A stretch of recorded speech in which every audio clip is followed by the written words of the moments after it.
Thanks for staying with us on Atlanta&Company. I'm Jimmy Barron.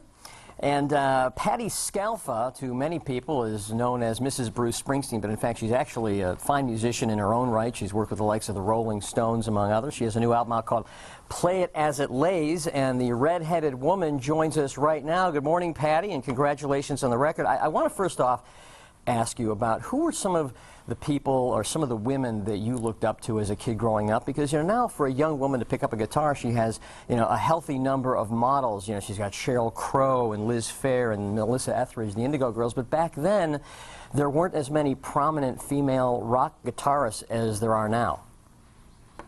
I think my first was the girl groups, the Chiffons, the Supremes, all that kind of music coming out of Motown. But then especially when to take that over into the rock and roll arena, there was Grace Slick. And she was, I think, the first probably real white rock and roll singer.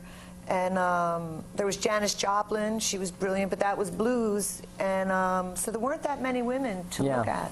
Well, this is a very sexy, smoky, sultry kind of album. And but it's also kind of dark and introspective and pondering. Did you set out to make that kind of record at the beginning, or do you just kind of write and see where the music takes you?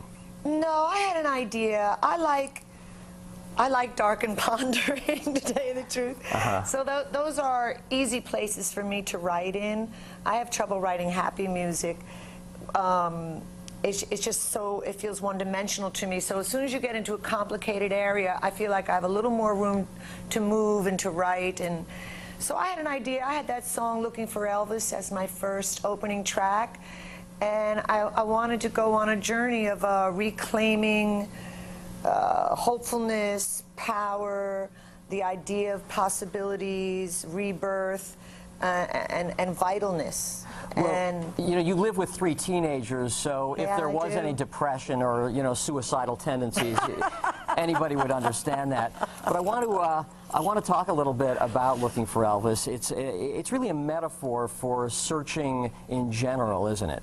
Yeah, Elvis, for me, in that song, he really embodied and symbolized the American idea of hopefulness, the American dream, and that you were allowed to dream. As simplistic as it may seem, just that idea that you're allowed to dream can get lost as you get older. So that song for me was finding those things and putting them closer to you again. Well, you are certainly busy right now with the release of Play It As It Lays, and of course the E Street Band has an album coming out in a major tour. Somewhere in Rumson, New Jersey, there's some nannies making a lot of money. Are you going to be able to mix in? No nannies, no nannies. No nannies? Family, we have family. Good for you. We're lucky. How are you going to be able to mix in any solo gigs along the way during the E Street Band tour? I am going to try when this leg is over, that we've just put out on, that we've just booked. I'm going to try and take a couple months after that and go out with my own band.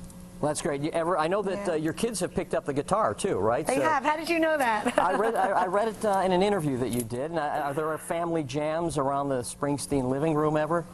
With the kids, not with us. They'll each pick up their guitars that we have lying around, and they play, make up songs, and they do it in a very natural way. That's fantastic. Well, listen, it was great talking to you, Patti. Thank you very much for being with us on Atlanta&Company. Thank you, Jimmy. Patti Scialfa's album, Play It As It Lays, is available now. Your weekend update from Hollywood is coming your way, but first, Steve Wilkos, Jerry Springer's trusted bouncer. He has his own talk show now. He joins us live next.